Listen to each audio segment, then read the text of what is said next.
ಪ್ರೀತಿ ಸ್ವರೂಪನಾದ ತಂದೆಯಾದ ದೇವರೇ, ನಿಮ್ಮ ಪರಿಶುದ್ಧವಾದ ನಾಮಕ್ಕಾಗಿ ನಿಮಗೆ ವಂದನೆಗಳನ್ನು ಸಲ್ಲಿಸುತ್ತೇವೆ ಸ್ವಾಮಿ.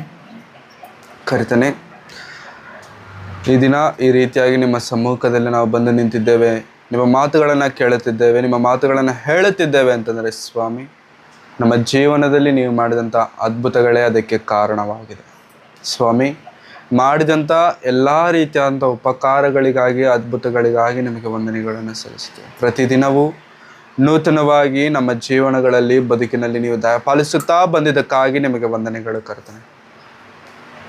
ಇನ್ನು ಮುಂದೆ ನಿಮ್ಮ ಪ್ರಣಾಳಿಕೆ, ನಿಮ್ಮ ಆಲೋಚನೆ, ನಿಮ್ಮ ಉದ್ದೇಶ ನಮ್ಮ ಜೀವನದಲ್ಲಿ ಏನಿದೆಯೋ ಅವುಗಳಿಗೆ ನಾವು ಒಳಪಟ್ಟು ಜೀವಿಸುತ್ತಾ ನಿಮ್ಮ ನಾಮವನ್ನು ಈ ಲೋಕದಲ್ಲಿ ಮಹಿಮೆ ಪಡಿಸುವವರಾಗಿ ನಾವೆಲ್ಲರಿರುವಂತೆ ನಮಗೆ ಸಹಾಯ ಕರ್ತನೆ.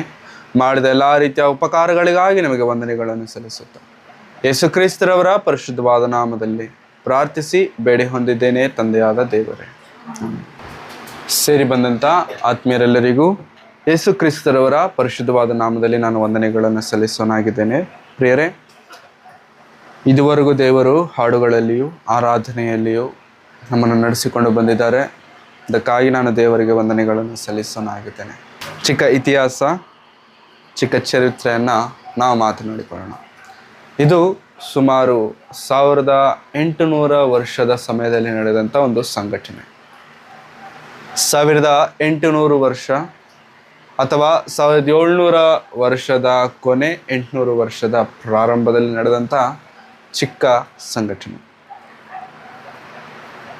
ಊರೆಸರು ವೇಲ್ಸ್ ಎಂಬುದಾಗಿ. ಊರೆಸರು ವೇಲ್ಸ್. ವೇಲ್ಸ್ ಎನ್ನುವಂಥ ಒಂದು ಊರಲ್ಲಿ ಒಂದು ಚಿಕ್ಕ ಗ್ರಾಮ. ಆ ಗ್ರಾಮದಲ್ಲಿ ಚಿಕ್ಕ ಒಂದು ಹಳ್ಳಿಯಲ್ಲಿ ಒಂದು ಕುಟುಂಬವಿದೆ. ಚಿಕ್ಕ ಹಳ್ಳಿಯಲ್ಲಿ ಒಂದು ಕುಟುಂಬವಿದೆ.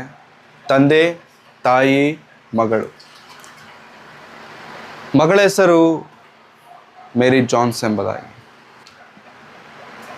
ಕುಟುಂಬ ದೈವ ಭಕ್ತಿಯುಳ್ಳಂಥ ಕುಟುಂಬ, ಪ್ರತಿ ವಾರ ಸಭೆಗೆ ಸೇರುವಂಥ ಕುಟುಂಬ, ಸಭೆಯ ಎಲ್ಲ ಚಟುವಟಿಕೆಗಳಲ್ಲೂ ಕೂಡ ತಾವು ಕೂಡ ಇರಬೇಕೆಂಬ ಆಸಕ್ತಿ ಉಳ್ಳಂಥ ಒಂದು ಚಿಕ್ಕ ಬಡ ಕುಟುಂಬ. ದೊಡ್ಡ ಐಶ್ವರ್ಯವಂತರಲ್ಲ, ಇರುವಂಥವರಲ್ಲ, ಬಡವರು. ಆದರೆ ಈ ಕುಟುಂಬದಲ್ಲಿ ಮೇರಿ ಜೋನ್ಸ್ ಎಂಬಂಥ ತನ್ನ ಮಗಳಿಗೆ ದೇವರ ವಿಷಯದಲ್ಲಿ ಆಸಕ್ತಿ ಹೆಚ್ಚು.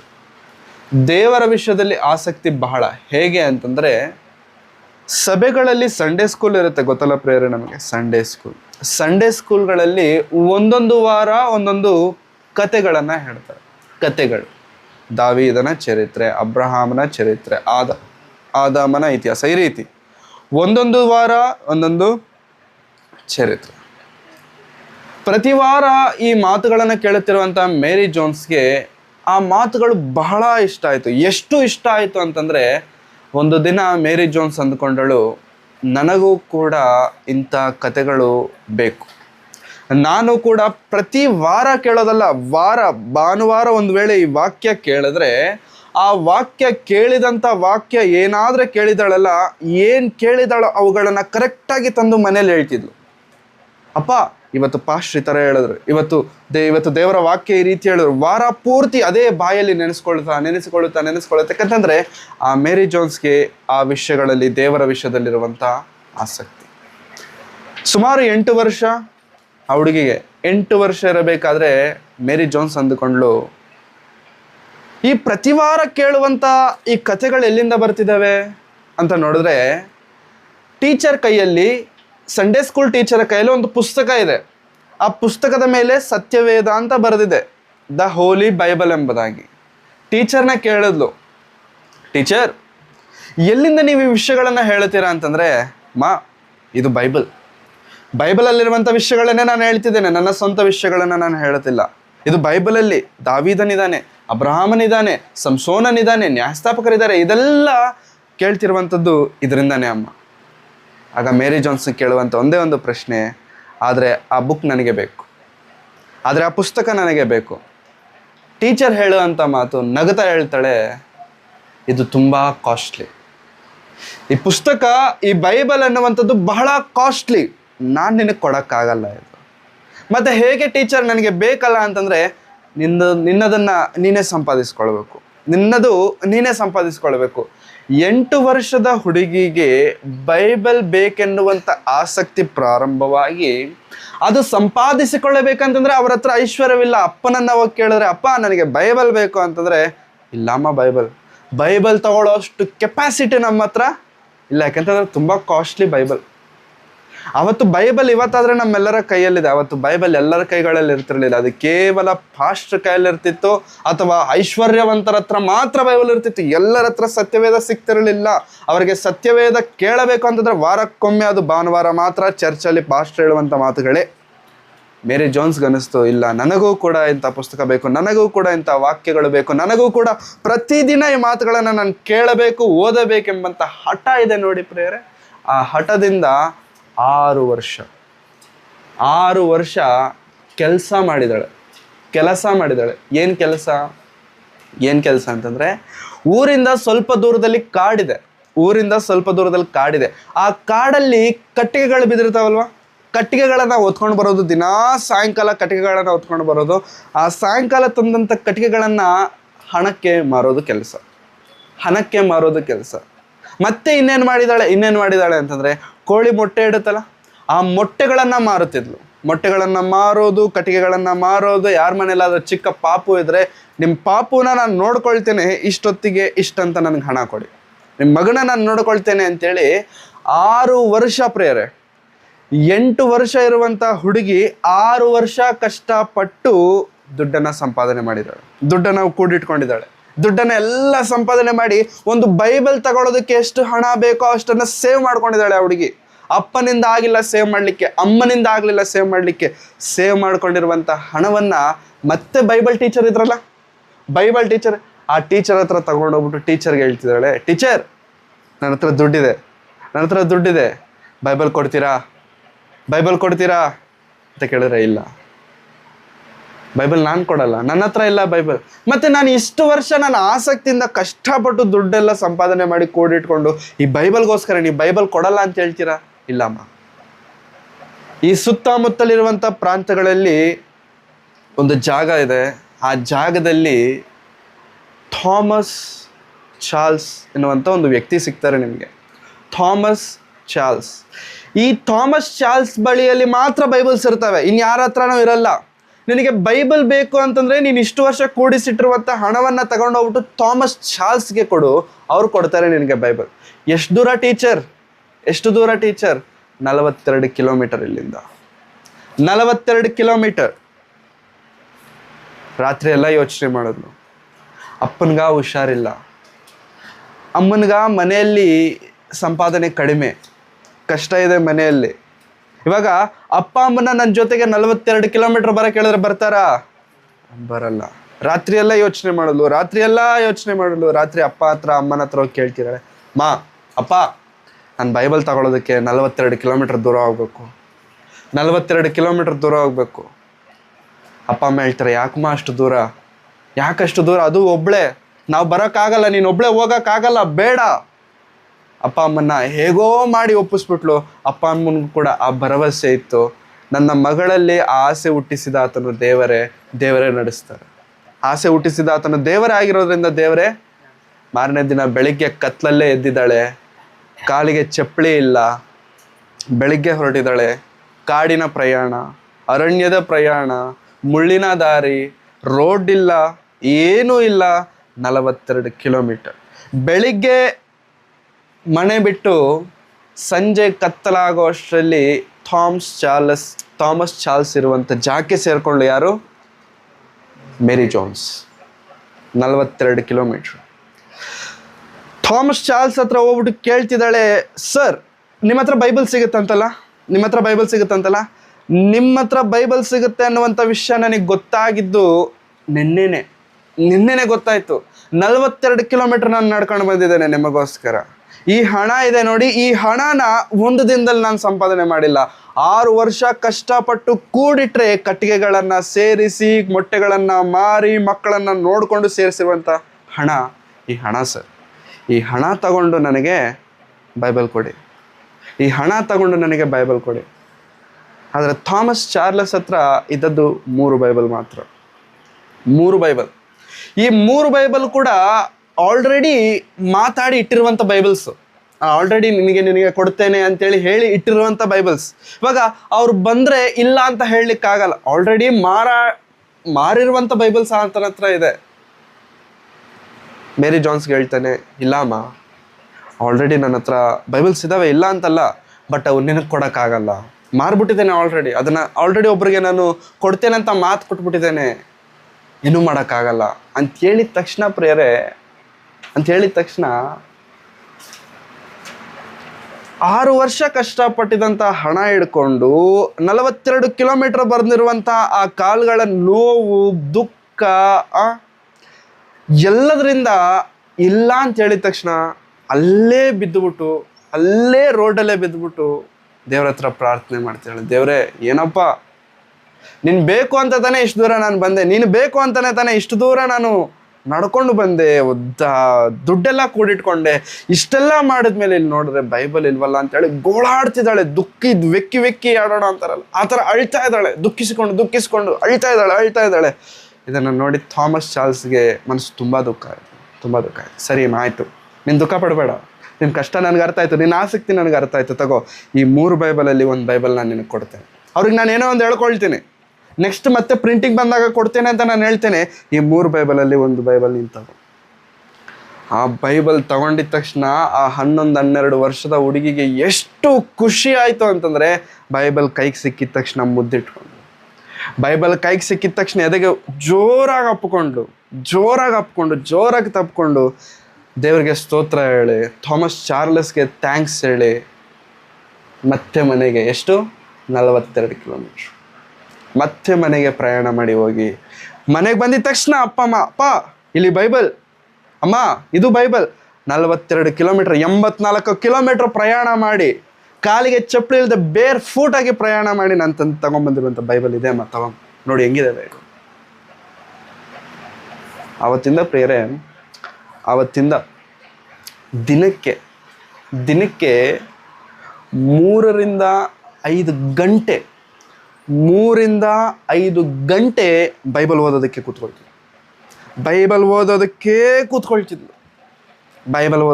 ಮಾತ್ರ ಕೂತ್ಕೊಳ್ತಿದ್ಲು. ಇವತ್ತಿಗೂ ಕೂಡ ಒಂದು ಮ್ಯೂಸಿಯಮಲ್ಲಿ ಮೇರಿ ಜಾನ್ಸ್ ಓದಿರುವಂಥ ಬೈಬಲ್ ಇದೆ. ತುಂಬ ಕಾಸ್ಟ್ಲಿ ಬೈಬಲ್ ಇದೆ. ಏನು ಮ್ಯೂಸಿಯಮಲ್ಲಿ ಇದು ಏನು ಸ್ಪೆಷಾಲಿಟಿ ಈ ಬುಕ್ಗೆ ಅಂತಂದರೆ, ಈ ಬೈಬಲ್ಗಿರುವಂಥ ಸ್ಪೆಷಾಲಿಟಿ ಅಲ್ಲ, ಬೈಬಲ್ ಓದಿರುವಂಥ ಮೇರಿ ಜಾನ್ಸ್ ಈ ಬೈಬಲ್ ಓದಿದ್ದಾರೆ, ಅದಕ್ಕೆ ಬೈಬಲ್ಗೆ ಏನು ಬಂದಿದೆ, ವ್ಯಾಲ್ಯೂ ಜಾಸ್ತಿ. ಇದನ್ನೆಲ್ಲ ನೋಡಿರುವಂಥ ಥಾಮಸ್ ಚಾರ್ಲ್ಸ್ಗೆ ಒಂದು ವಿಷಯ ಅರ್ಥ ಆಯಿತು, ಇದೇ ಥರ ಈ ಭೂಮಿ ಮೇಲೆ ತುಂಬ ಜನ ದೇವರ ವಾಕ್ಯಕ್ಕೋಸ್ಕರ ಕಷ್ಟಪಡ್ತಿದ್ದಾರೆ. ಈ ಮಾತುಗಳಿಲ್ಲ ಅಂತ ತುಂಬ ಜನ ತವಕ ಪಡ್ತಿದ್ದಾರೆ. ಅಂಥವ್ರಿಗೋಸ್ಕರ ಏನಾದರೂ ಮಾಡಬೇಕು, ಅಂಥವ್ರ ಬಳಿಗೆ ಬೈಬಲ್ ಎಲ್ಲರಿಗೂ ಸೇರಬೇಕು. ಯಾರ ಹತ್ರನೂ ಕೂಡ ನನಗೆ ಬೈಬಲ್ ಇಲ್ಲ ಅಂತ ಅನಿಸ್ಬಾರ್ದು. ಯಾಕಂತಂದರೆ ಅವತ್ತಿನ ದಿನಮಾನಗಳಲ್ಲಿ ರಾಜರ ಹತ್ರ ಇತ್ತು, ಐಶ್ವರ್ಯವಂತರ ಹತ್ರ ಇತ್ತು, ಕೇವಲ ಹಣ ಇರುವಂಥ ಪಾಸ್ಟರ್ಸ್ ಹತ್ರ ಮಾತ್ರ ಇತ್ತು ಬೈಬಲ್, ಯಾರ ಹತ್ರನೂ ಇರಲಿಲ್ಲ. ಇನ್ನು ಮೇಲೆ ಇಂಥ ಪರಿಸ್ಥಿತಿ ಯಾರ ಹತ್ರನೂ ಇರಬಾರ್ದು ಅಂಥೇಳಿ ಎಲ್ಲೆಲ್ಲಿಗಾದರೆ ಥಾಮಸ್ ಚಾರ್ಲ್ಸ್ ಹೋಗ್ತಾನಲ್ಲ, ಅಲ್ಲಿ ಮೇರಿ ಜಾನ್ಸ್ ಬಗ್ಗೆ ಹೇಳೋದನ್ನು ಶುರು ಮಾಡಿದ. ಈ ರೀತಿ ಒಂದು ಹುಡುಗಿ ಬಂದ್ಲು, 84 ಕಿಲೋಮೀಟರ್ ಪ್ರಯಾಣ ಮಾಡಲು ಕೇವಲ ಒಂದು ಬೈಬಲ್ಗೋಸ್ಕರ, 6 ವರ್ಷ ಕಷ್ಟಪಟ್ಟು ಕೆಲಸ ಮಾಡಲು ಕೇವಲ ಒಂದು ಬೈಬಲ್ಗೋಸ್ಕರ. ಅಂಥವ್ರು ಪ್ರಪಂಚದಲ್ಲಿ ತುಂಬ ಜನ ಇದ್ದಾರೆ. ಅಂಥವರಿಗೆ ಬೈಬಲ್ ಸೇರಬೇಕೆಂದು ಆವತ್ತು ಒಂದು ಕಮಿಟಿ ಫಾರ್ಮ್ ಮಾಡಿ, ಒಂದು ಟೀಮ್ ಫಾರ್ಮ್ ಮಾಡಿ ಶುರು ಮಾಡಿದಿರುವಂಥದ್ದೇ ಬೈಬಲ್ ಸೊಸೈಟಿ.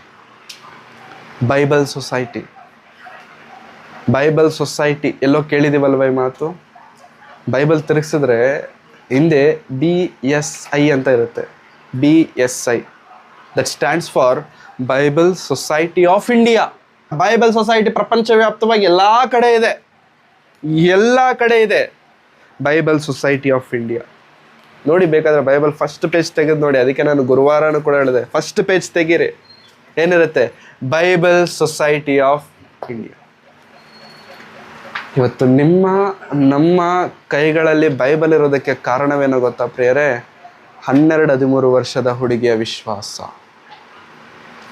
ಆ ಹುಡುಗಿ, ಆ ಸ್ತ್ರೀ ಆವತ್ತು ತೆಗೆದುಕೊಂಡು, ನನಗೆ ದೇವರು ಬೇಕು, ನನಗೆ ವಾಕ್ಯ ಬೇಕು ಎಂದು ಆಕೆ ತೆಗೆದುಕೊಂಡಂಥ ಆ ನಂಬಿಕೆ, ವಿಶ್ವಾಸವೇ ಪ್ರಿಯರೇ ಇವತ್ತು ನಮ್ಮ ಕೈಗಳಲ್ಲಿ ಬೈಬಲ್ ಇದೆ.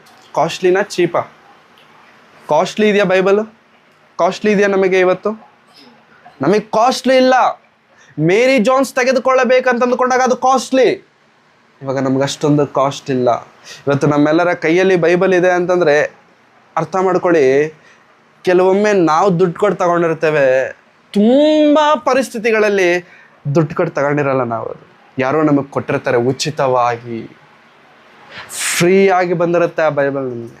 ಆದರೆ ಯಾಕೆ ಮೇರಿ ಜೋನ್ಸ್ ಬಗ್ಗೆ ಇವತ್ತು ನಾವು ಮಾತಾಡ್ಕೊಳ್ಬೇಕಂತಂದರೆ, ಮೇರಿ ಜೋನ್ಸ್ ಎನ್ನುವಂಥ ಹುಡುಗಿಗೆ 40 ವರ್ಷನ 50 ವರ್ಷದಲ್ಲೂ ಬಂದಂಥ ವಿಶ್ವಾಸವಲ್ಲ ಪ್ರಿಯರೇ. ಅದು ಚಿಕ್ಕ ವಯಸ್ಸಿನಲ್ಲಿ ಆ ಚಿಕ್ಕ ಹುಡುಗಿಯಲ್ಲಿ ಹುಟ್ಟಿದಂಥ ಆ ಮನಸ್ಸಿದೆ ನೋಡಿ ಪ್ರಿಯರೇ, ಇವತ್ತು ನಮ್ಮೆಲ್ಲರ ಕೈಯಲ್ಲಿ ಬೈಬಲ್ ಬರೋದಕ್ಕೆ ಕಾರಣವಾಯಿತು. ನಾವೆಲ್ಲರೂ ಕೂಡ ಬೈಬಲ್ ಓದೋದಕ್ಕೆ ಕಾರಣವಾಗಿದೆ. 4-5 ತಾಸು ಬೈಬಲ್ ಓದ್ತಿದ್ರು. 4-5 ತಾಸು ಬೈಬಲ್ ಓದ್ತಿದ್ರು. ಈಗ ಆಕೆ ಮೇರಿ ಜೋನ್ಸ್ ಹೋಗಿ ಆಗಿದೆ 200-250 ವರ್ಷ ಆಗಿದೆ, ಸತ್ತೋದ್ಲು ಇಲ್ಲ, ಪ್ರಾಣ ಬಿಟ್ಲು, ಸತ್ತೋದ್ಲು. ನಿಮಗೆ ನಮ್ಮ ಬಳಿಗೆ ಬೈಬಲ್ ಬರೋದಕ್ಕೆ ಆಕೆ ಪಟ್ಟಂಥ ಶ್ರಮೆ, ಆಕೆ ಮಾಡಿದಂಥ ತ್ಯಾಗ, ನಿಜವಾಗ್ಲೂ ಪ್ರಿಯರೇ ದೇವರು ನಡೆಸುವಂಥ ರೀತಿ ಇದೆ ನೋಡಿ ಪ್ರಿಯರೇ, ಹೀಗಿರುತ್ತೆ ದೇವರು ನಡೆಸುವಂಥ ರೀತಿ. ನಾವಿವತ್ತು ಅಂದುಕೊಳ್ಳಬಾರ್ದು ನಾನು ಈ ಕೆಲಸ ಮಾಡೋದ್ರಿಂದ ಯಾರಿಗೇನು ಪ್ರಯೋಜನ ಅಂತ. ಒಂದು ವೇಳೆ ಮೇರಿ ಜೋನ್ಸ್ ಅವತ್ತು ಅಂದುಕೊಂಡಿದ್ದಿದ್ರೆ ಮತ್ತು ಪ್ರಪಂಚವ್ಯಾಪ್ತವಾಗಿ ನಾವೆಲ್ಲರೂ ಕೂಡ ಬೈಬಲ್ ಹಿಡೀಲಿಕ್ಕೆ ಸಾಧ್ಯವೇ ಆಗ್ತಿರಲಿಲ್ಲ. ನನಗೇನು ಪ್ರತಿ ವಾರ ಹೋಗ್ಬಿಟ್ಟು ವಾಕ್ಯ ಕೇಳಿದ್ರೆ ಸಾಕು, ಕತೆಗಳು ಕೇಳಿದ್ರೆ ಸಾಕು, ವಾರಕ್ಕೊಂದ್ಸತಿ ಅಂತ ಒಂದು ವೇಳೆ ಆಕೆ ಅಂದುಕೊಂಡಿದ್ದಿದ್ರೆ ಇವತ್ತು ಥಾಮಸ್ ಚಾರ್ಲ್ಸ್ ಮನಸ್ಸಲ್ಲಿ ಆವತ್ತು ಅನಿಸ್ತಿರಲಿಲ್ಲ ನಾನೊಂದು ಬೈಬಲ್ ಸೊಸೈಟಿ ಓಪನ್ ಮಾಡಬೇಕು ಅಂತ. ಬೇರೆ ಇವತ್ತು ನಾವು ಕೂಡ ತೆಗೆದುಕೊಳ್ಳುವಂಥ ಒಂದು ಚಿಕ್ಕ ಚಿಕ್ಕ ನಿರ್ಣಯಗಳಿರ್ತವೆ ನೋಡಿ ಪ್ರೇರೆ, ಭವಿಷ್ಯತ್ತಲ್ಲಿ ಅದು ದೊಡ್ಡ ನಿರ್ಣಯಗಳಾಗಿ ನಿಲ್ಲುವಂಥದ್ದಾಗಿದೆ. ದೇವರಿಗೋಸ್ಕರ ನಾವು ತೆಗೆದುಕೊಳ್ಳುವಂಥ ಚಿಕ್ಕ ನಿರ್ಣಯ, ಚಿಕ್ಕ ಕೆಲಸ, ಚಿಕ್ಕ ಸಾಹಸವಿದೆ ನೋಡಿ ಪ್ರಿಯರೇ, ಭವಿಷ್ಯತ್ತಿನ ದಿನಮಾನಗಳಲ್ಲಿ ಎಷ್ಟೋ ಮಂದಿಯನ್ನು ಅದು ಆಧರಿಸುವಂಥದ್ದಾಗಿದೆ, ನಡೆಸುವಂಥದ್ದಾಗಿದೆ. ಕೀರ್ತನೆಗಳು ಒಂದು ನಮ್ಮೆಲ್ಲರಿಗೂ ಗುಣಪಾಠ, ನಮ್ಮೆಲ್ಲರಿಗೂ ಗೊತ್ತಿರುವಂಥ ವಚನ ಮತ್ತು ವಾಕ್ಯ ಹೇಳುವಂಥದ್ದು ಏನೂ ಇಲ್ಲ ಪ್ರಿಯರೇ, ಕೇವಲ ಮೇರಿ ಜೋನ್ಸ್ 1ನೇ ಅಧ್ಯಾಯ 1ನೇ ವಚನ. ಯಾವನು ದುಷ್ಟನ ಆಲೋಚನೆಯಂತೆ ನಡೆಯದೆ ಪಾಪಾತ್ಮರ ಮಾರ್ಗದಲ್ಲಿ ನಿಂತುಕೊಳ್ಳದೆ ಧರ್ಮ ನಿಂದಕರೊಡನೆ ಕೂತುಕೊಳ್ಳದೆ ಯೆಹೋವನ ಧರ್ಮಶಾಸ್ತ್ರದಲ್ಲಿ ಆನಂದ ಪಡುವವನಾಗಿದ್ದು. ಆನಂದ ಎಲ್ಲಿ ನಮಗೆ ಸಿಗುತ್ತೆ? ಆನಂದ ಎಲ್ಲಿ ನಮಗೆ ಬರುತ್ತೆ? ಯೆಹೋವನ ಧರ್ಮಶಾಸ್ತ್ರ. ಯಾವುದದು? ಎಲ್ಲಿದೆ ಆ ಧರ್ಮಶಾಸ್ತ್ರ? ಎಲ್ಲಿದೆ ಆ ಯೆಹೋವನ ಧರ್ಮಶಾಸ್ತ್ರ ಅಂತಂದ್ರೆ ಅದು ಒಬ್ಬೊಬ್ಬರ ಕೈಯಲ್ಲಿ ಒಂದೊಂದು ಪುಸ್ತಕವಿದೆ ನೋಡಿ ಪ್ರಿಯರೇ. ಬೈಬಲ್ ಅಂತಾರಲ್ಲ, ಆ ಬೈಬಲ್ ಎನ್ನುವಂಥದ್ದೇ ಯೆಹೋವನ ಧರ್ಮ. ಅದರಲ್ಲಿ ಏನು ಸಿಗುತ್ತೆ? ಆನಂದ ಸಿಗುತ್ತೆ. ನಮಗೆ ಆನಂದ ಸಿಗುತ್ತಾ? ನಮಗೆ ಆನಂದ 8 ವರ್ಷ ಇರುವಂಥ ಒಂದು ಹುಡುಗಿಗೆ ಆನಂದ ಸಿಕ್ತು ಪ್ರಿಯರೇ. 12 ವರ್ಷ ಬರೋ ಅಷ್ಟರಲ್ಲಿ, 13 ವರ್ಷ ಬರೋ ಅಷ್ಟರಲ್ಲಿ ನನಗೆ ಆದಂಥ ಒಂದು ಬೈಬಲ್ ಬೇಕು ಎಂದು ದೃಢ ಸಂಕಲ್ಪನೆ ಮಾಡಿಕೊಂಡು ಬೈಬಲ್ ಆ ಸುತ್ತಮುತ್ತಲಿರುವಂಥ ಎಲ್ಲೂ ಸಿಗದೇ ಇರಬೇಕಾದ್ರೆ 84 ಕಿಲೋಮೀಟರ್ ಪ್ರಯಾಣ ಮಾಡಿ ತೆಗೆದುಕೊಂಡಿದ್ದಾಳೆ. ಅದು ಆನಂದ, ಅದು ಆಸಕ್ತಿ. ಮತ್ತು ನಮ್ಮ ಕೈಗಳಲ್ಲಿ ಬೈಬಲ್ ಇದೆ, ಆದರೆ ಆ ಬೈಬಲ್ಗೆ ನಾವು ಕೊಡ್ತಿರುವಂಥ ವ್ಯಾಲ್ಯೂ ಏನು ಕೊಟ್ಟಿದ್ದೇವೆ? ಆ ದೇವರ ವಾಕ್ಯಕ್ಕೆ ವ್ಯಾಲ್ಯೂ, ಬೆಲೆ ಏನು ಕೊಟ್ಟಿದ್ದೇವೆ?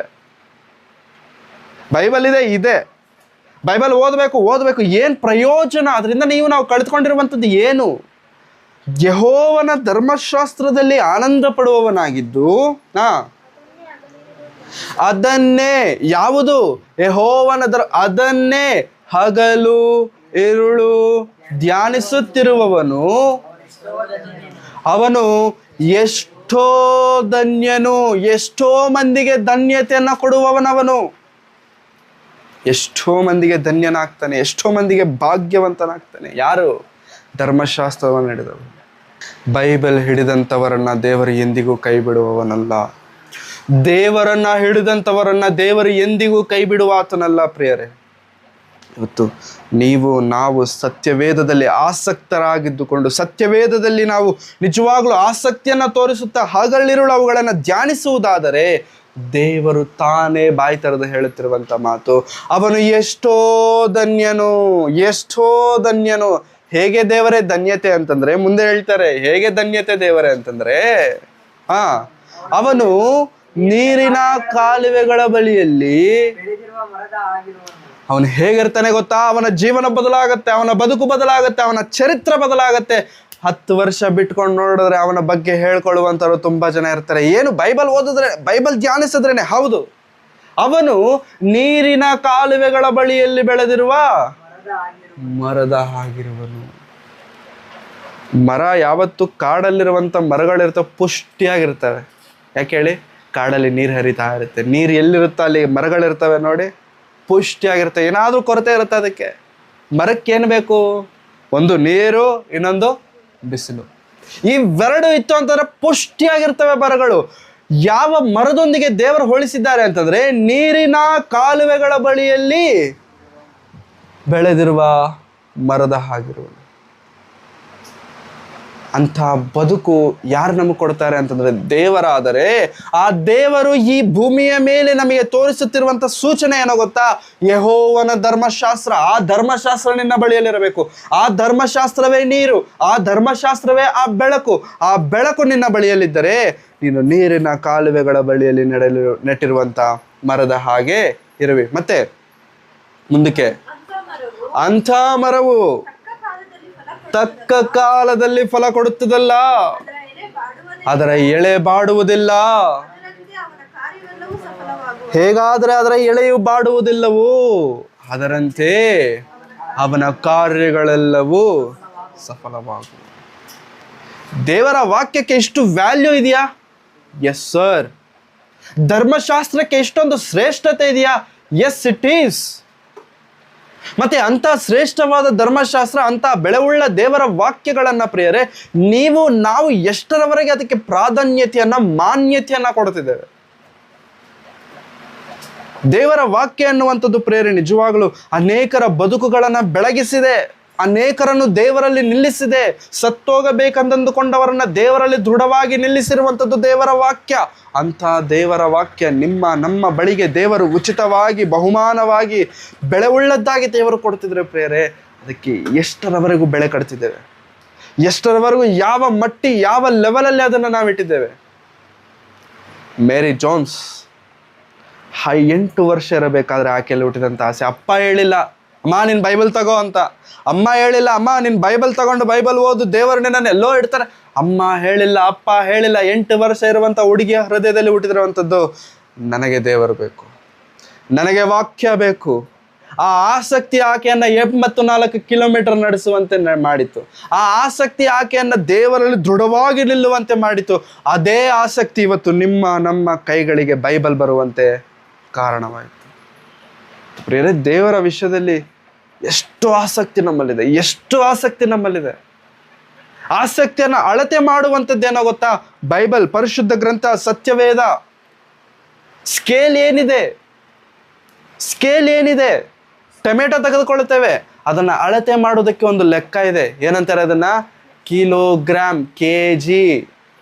ಹಾಲು ತಗೋತೇವೆ, ಅದಕ್ಕೆ ಅಳತೆ ಮಾಡೋದಕ್ಕೆ ಒಂದು ಮೀಟರ್ ಇದೆ, ಅದನ್ನ ಲೀಟರ್ಸ್ ಅಂತಾರೆ. ಲೀಟರ್ ಲೆಕ್ಕದಲ್ಲಿ ಅಳತೆ ಮಾಡ್ತಾರೆ. ಸೂರ್ಯ, ಬಿಸಿಲುಗಾಲ ಬರುತ್ತೆ, ಬಿಸಿಲು ಜಾಸ್ತಿ ಆಯ್ತು, ಹೆಂಗಪ್ಪ ನಿನಗೆ ಗೊತ್ತಾಯ್ತು? ಹೆಂಗ್ ಅಳತೆ ಮಾಡಿದೆ ನೀನು? ಟೆಂಪರೇಚರ್, ಡಿಗ್ರಿ, ಇಷ್ಟು ಡಿಗ್ರಿ ಸೆಲ್ಸಿಯಸ್ ಇದೆ, ಇಷ್ಟು ಡಿಗ್ರಿ ಸೆಲ್ಸಿಯಸ್ ಇದೆ. ಮನುಷ್ಯನು ಇಷ್ಟರವರೆಗೂ ಮಾತ್ರ ಬದುಕ್ತಾನೆ. ಅಳತೆ ಮಾಡೋದು, ಪ್ರತಿಯೊಂದಕ್ಕೂ ಅಳತೆ ಮಾಡೋದಕ್ಕೆ ಇರಬೇಕಾದ್ರೆ ನಮ್ಮ ವಿಶ್ವಾಸವನ್ನ, ಆಸಕ್ತಿಯನ್ನು ಅಳತೆ ಮಾಡುವಾದ ಮೀಟರ್ ಏನೋ ಗೊತ್ತಾ? ದೇವರ ವಾಕ್ಯ, ಧರ್ಮಶಾಸ್ತ್ರ. ಅದು ನಮ್ಮ ಬಳಿಯಲ್ಲಿದ್ದರೆ ಮಾತ್ರ ನಮ್ಮಲ್ಲಿ ಆಸಕ್ತಿ. ಅದು ನಮ್ಮಿಂದ ದೂರ ಆಯ್ತಾ? ಇವತ್ತು ಪ್ರಿಯರೇ, ಇವತ್ತು ಚಿಕ್ಕವರಿಂದ ಹಿಡಿದು ದೊಡ್ಡವರವರೆಗೂ ನಾವು ಎಷ್ಟರವರೆಗೆ ಆ ಬೈಬಲ್ಗೆ ಮಾನ್ಯತೆ ಕೊಡ್ತಿದ್ದೇವೆ, ವ್ಯಾಲ್ಯೂ ಕೊಡ್ತಿದ್ದೇವೆ? ಮುಚ್ಚಿರುವಂಥ ಬೈಬಲ್ ಮುಚ್ಚಿಯೇ ಇದೆಯಾ? ತೆರೀತಿಲ್ವಾ? ಓದ್ತಿಲ್ವಾ? ಅದರ ಶ್ರೇಷ್ಠತೆ ನಮಗೆ ಅರ್ಥ ಆಗ್ತಿಲ್ವಾ? ದೇವರು ನಮ್ಮ ಜೀವನದಲ್ಲಿ ಅದ್ಭುತ ಮಾಡಬೇಕಂತಂದ್ರೆ ಹೇಗೆ ಮಾಡ್ತಾರೆ? ನಮ್ಮಲ್ಲಿ ಆಸಕ್ತಿ ಇಲ್ಲ ಅಂತಂದಾಗ. ದೇವರು ನಮ್ಮ ಜೀವನದಲ್ಲಿ ಅದ್ಭುತಗಳು ಹೇಗೆ ಮಾಡಲಿಕ್ಕೆ ಸಾಧ್ಯ? ನಿಮ್ಮಲ್ಲಿ ಆಸಕ್ತಿ ಇಲ್ಲದಿದ್ದಾಗ. ನಮ್ಮಲ್ಲಿ ಆಸಕ್ತಿ ಇಲ್ಲ ಅಂತಂದ್ರೆ ಈವನ್ ಗಾಡ್ ಈಸ್ ಹೆಲ್ಪ್ಲೆಸ್. ದಯವಿಟ್ಟು ಅರ್ಥ ಮಾಡ್ಕೊಳ್ಳಿ. ನಮ್ಮಲ್ಲಿ ಆಸಕ್ತಿ ಇಲ್ಲ ಅಂತಂದ್ರೆ ಈವನ್ ಗಾಡ್ ಈಸ್ ಹೆಲ್ಪ್ಲೆಸ್. ದೇವರು ಕೂಡ ನಿಸ್ಸಹಾಯವಾಗಿ ಎಲ್ಲವೂ ದೇವರಿಂದ ಸಾಧ್ಯ. ಆದರೆ ನಮ್ಮಲ್ಲಿ ಆಸಕ್ತಿ ಇಲ್ಲ ಅಂತ ಅಂದ್ಕೊಳ್ಳಿ. ಆಸಕ್ತಿ ಇಲ್ಲದಿದ್ದಾಗ ದೇವರು ಕೂಡ ಏನು ಮಾಡ್ಲಿಕ್ಕಾಗಲ್ಲ, ಸುಮ್ಮನೆ ನೋಡ್ಕೊಂಡು ನಿಂತ್ಕೊಂಡ್ಬಿಡ್ತಾರೆ. ದೇವರೇ ನೀನಿದ್ರೆ ಈ ಮನುಷ್ಯನನ್ನ ಬದಲಾಯಿಸು. ದೇವರಿದ್ದಾರೆ, ಆದರೆ ಬದಲಾಗೋದಕ್ಕೆ ಆಕ್ಸೆಪ್ಟ್ ಮಾಡಬೇಕಾದಂಥ ಮನಸ್ಸು ಮಾತ್ರ ನಿನ್ನದೇ, ನನ್ನದೇ. ದೇವರು ಬಾಗಿಲು ತಡ್ತಾ ಇದ್ದಾರೆ, ಆದರೆ ತಟ್ಟುವಂಥ ಬಾಗಿಲನ್ನು ತೆರಿಬೇಕಾದವರು ನಾವೇ. ದೇವರು ಬಲವಂತವಾಗಿ ಬರಲ್ಲ. ದೇವರು ಬೈಬಲಲ್ಲಾಗಲಿ ಚರಿತ್ರೆಯಲ್ಲಾಗಲಿ ಎಲ್ಲಾದ್ರೂ ನೋಡಿ, ಬಲವಂತವಾಗಿ ಏನು ಕೆಲಸಗಳನ್ನು ದೇವರು ಮಾಡಲ್ಲ. ನಿನಗಿಷ್ಟ ಇದೆಯಾ ನಾನು ಬರ್ತೇನೆ, ನಿನಗಿಷ್ಟ ಇದೆಯಾ ನಾನು ಮಾತನಾಡ್ತೇನೆ, ನಿನಗಿಷ್ಟ ಇದೆಯಾ ನಾನು ಹೇಳ್ತೇನೆ, ಹೊರತು ನಿನಗಿಷ್ಟ ಇಲ್ಲ ಅಂದರೆ ನಾನು ಹೇಳಲ್ಲ, ನಿನಗಿಷ್ಟ ಇಲ್ಲ ಅಂದರೆ ನಾನು ಬರಲ್ಲ. ನಿನಗಿಷ್ಟ ಇದ್ರೇನೆ ಬಾಗಿಲು ತೆರಿ, ನಿನಗಿಷ್ಟ ಇದ್ರೇನೆ ನಾನು ಒಳಗೆ ಬರ್ತೇನೆ, ಇಲ್ಲ ಅಂತಂದ್ರೆ ನಾನು ಬರಲ್ಲ. ಬೈಬಲ್ ಅಂದರೆ ಇಷ್ಟನಾ ಕಷ್ಟನಾ? ನಮಗೆ ಬೈಬಲ್ ಅಂದರೆ ಇಷ್ಟ ಆಗ್ತಿದೆಯಾ ಕಷ್ಟ ಆಗ್ತಿದೆಯಾ ಪ್ರೇರೆ? ಎಷ್ಟು ವರ್ಷ ಆಯಿತು ನಾವು ಬೈಬಲ್ ಹಿಡ್ಕೊಂಡು? ಈ ಸತ್ಯವೇದ ನಮ್ಮ ಕೈಗಳಿಗೆ ಬಂದು, ಈ ಧರ್ಮಶಾಸ್ತ್ರ ನಮ್ಮ ಕೈಗಳಿಗೆ ಬಂದು, ಈ ಪರಿಶುದ್ಧ ಗ್ರಂಥ ನಮ್ಮ ಕೈಗಳಿಗೆ ಬಂದು ಎಷ್ಟು ವರ್ಷವಾಗಿದೆ? ನಾನು ಕೇಳ್ತೇನೆ, ಎಷ್ಟು ಬಾರಿ ಧರ್ಮಶಾಸ್ತ್ರವನ್ನು ಓದಿದ್ದೇವೆ? ಎಷ್ಟು ಬಾರಿ ವಾಕ್ಯವನ್ನು ಓದಿದ್ದೇವೆ? ಎಷ್ಟು ಬಾರಿ ಮಾತುಗಳನ್ನು ನಾನು ಧ್ಯಾನಿಸಿದ್ದೇವೆ? ದೇವರೇ ನೀನು ನನಗೆ ಬೇಕು ಅನ್ನುವಂಥ ಬಾಯಿ ಮಾತಿನಿಂದ ಅಲ್ಲ, ಏನು ಮಾಡಿದ್ಯಾ ದೇವರಿಗೋಸ್ಕರ ನೀನು? ಓದಿದ್ದೇವ ಬೈಬಲ್ನ? ತಿಳ್ಕೊಂಡಿದ್ದೇವ ಬೈಬಲ್ನ ನಾವು? ಇವತ್ತಿರುವಂಥ ದೊಡ್ಡವರು ಹೇಳ್ತಾರೆ, ನನಗೆ ಬೈಬಲ್ ಓದೋಕೆ ಬರಲ್ಲ, ನಾನು ಸ್ಕೂಲ್ಗೆ ಹೋಗಿಲ್ಲ, ಶಾಲೆಗೆ ಹೋಗಿಲ್ಲ, ಓದೋಕೆ ಬರಲ್ಲ ನನಗೆ ಅಂತ. You know something? ಇವತ್ತು ಟೆಕ್ನಾಲಜಿ ಎಷ್ಟು ಡೆವಲಪ್ ಆಗಿದೆ ಅಂತಂದರೆ, ಇವತ್ತು ಟೆಕ್ನಾಲಜಿ ಎಷ್ಟು ದೂರ ಹೋಗಿದೆ ಅಂತಂದರೆ, ಚಂದ್ರನ ಮೇಲೆ ಹೋಗಿ ಕೂತ್ಕೊಂಡು ಭೂಮಿಯಲ್ಲಿರುವಂಥ ವಿಶೇಷತೆಗಳನ್ನು ನೋಡ್ತಾರೆ. ಚಂದ್ರನ ಮೇಲಿರುವಂಥ ವಿಶೇಷತೆಗಳನ್ನು ಭೂಮಿ ಮೇಲೆ ಕೂತ್ಕೊಂಡು ನೋಡುವಷ್ಟು ಟೆಕ್ನಾಲಜಿಯಲ್ಲಿ ನಾವು ಬದುಕ್ತಿದ್ದೇವೆ. ಇವತ್ತಿಗೂ ನಾವು ಹೇಳ್ತೇವೆ, ಏನಾಗಲ್ಲ ನನಗೆ ಬೈಬಲ್. ತುಂಬ ಸಂತೋಷ ಆಗುತ್ತೆ. ನಮ್ಮ ಸಭೆ ಶಾಂತಾಬಾಯಿ ಆಂಟಿ ಅವರಿದ್ದಾರೆ, ಅವ್ರಿಗೂ ಬೈಬಲ್ ಓದೋಕೆ ಬರಲ್ಲ. ಬೈಬಲ್ ಇಟ್ಕೊಂಡು ಬರ್ತಾರೆ ಎಲ್ಲಿಗೆ ಹೋದ್ರು. ಯಾಕಮ್ಮ ಬೈಬಲ್ ಓದೋಕೆ ಬರಲ್ವಲ್ಲ ನಿನಗೆ? ಬೈಬಲ್ ತೆಗೆದ್ಬಿಟ್ಟು ಏನು ತೆಗೀತೀಯ? ಅಕ್ಷರಗಳು ಅರ್ಥ ಆಗಲ್ವಲ್ಲ ನಿನಗೆ ಅಂತಂದರೆ, ವಾಕ್ಯವನ್ನು ಕೇಳಿ ತಿಳಿದುಕೊಂಡಿದ್ದಾಳೆ ಆಕೆ. ಫೋನ್ ಇದೆ, ಫೋನಲ್ಲಿ ಒಂದು ಆ್ಯಪ್ ಬರುತ್ತೆ. ಆ್ಯಪ್ ಓಪನ್ ಮಾಡಿದ್ರೆ ಆದಿಕಾಂಡ ಹಿಡ್ಕೊಂಡು ಪ್ರಕಟಣೆ ಗ್ರಂಥದವರೆಗೂ ನಾನ್ ಸ್ಟಾಪ್ ಆಗಿ ಹೇಳ್ಕೊಂಡು ಹೋಗ್ತಿರುತ್ತೆ ವಾಕ್ಯಗಳನ್ನು. ನಾವು ಓದೋದಕ್ಕಿಂತ ಚೆನ್ನಾಗಿ ಓದುತ್ತೆ. ಅಮ್ಮ ಏನು ಮಾಡ್ತಾರೆ ಗೊತ್ತಾ? ಆ್ಯಪ್ ಓಪನ್ ಮಾಡೋದು, ಕೇಳ್ತಾ ಇರೋದು. ಕೇಳೋದು ಅಂತಂದರೆ ನಾವು ಕೇಳ್ದಂಗಲ್ಲ. ಕೇಳೋದು ಅಂತಂದರೆ ನಾವು ಕೇಳ್ಬಿಟ್ಟು ನಾಳೆ ಏನಾಗಿದೆ, ಏನು ಕೇಳಿದ್ಯಾ ಹೇಳದೇ ಇರುವಂಥ ಪರಿಸ್ಥಿತಿಯಲ್ಲ ಪ್ರೇರೆ. ಕೇಳುವುದನ್ನು ಮನಸ್ಸಿನಲ್ಲಿ ಇಟ್ಕೊಂಡು, ಧರ್ಮಶಾಸ್ತ್ರಕ್ಕೆ, ವಾಕ್ಯಕ್ಕೆ ಆಕೆ ಕೊಡ್ತಿರುವಂಥ ಮಾನ್ಯತೆ, ಶ್ರೇಷ್ಠತೆ ಎಂಥದ್ದು ಅಂತಂದರೆ, ವಿದ್ಯಾಭ್ಯಾಸ ಇಲ್ಲದೆ ಹೋದಾಗ್ಯೂ ಕೂಡ ನನ್ನಿಂದ ಆಗಲ್ವಲ್ಲ, ಬೈಬಲ್ ಓದೋಕ್ಕಾಗಲ್ವಲ್ಲ? No sir. Where there is a will there is a way ಅಂತ ಇಂಗ್ಲೀಷಲ್ಲಿದೆ. ಮನಸ್ಸುಂಟೆ ಮಾರ್ಗ, లేదా ಮಾರ್ಗ ಇಲ್ವಾ? ನಮಗೆ ಇದೆ, ಅನೇಕ ಮಾರ್ಗಗಳಿದೆ. ಬಟ್ ಬೈಬಲ್ ಓದಕ್ಕೆ ಮಾತ್ರ ನಮಗೆ ಮಾರ್ಗಗಳು ಕಾಣಿಸಲ್ಲ. ಬೈಬಲ್ ಹಿಡಿಯೋಕ್ಕೆ ಮಾತ್ರ ನಮಗೆ ಮಾರ್ಗಗಳು ಕಾಣಿಸಲ್ಲ. ಪ್ರಿಯರೇ, ದೇವರ ವಾಕ್ಯ ಎಷ್ಟು ಬೆಳೆವುಳ್ಳದ್ದು, ಎಷ್ಟು ಶ್ರೇಷ್ಠವಾದದ್ದು ಅಂತಂದರೆ, ನಮ್ಮ ಮನಸ್ಸುಗಳನ್ನು, ಆತ್ಮಗಳನ್ನು ತೃಪ್ತಿಪಡಿಸುವಂಥದ್ದು ದೇವರ ವಾಕ್ಯ. ತೃಪ್ತಿಪಡಿಸುತ್ತೆ.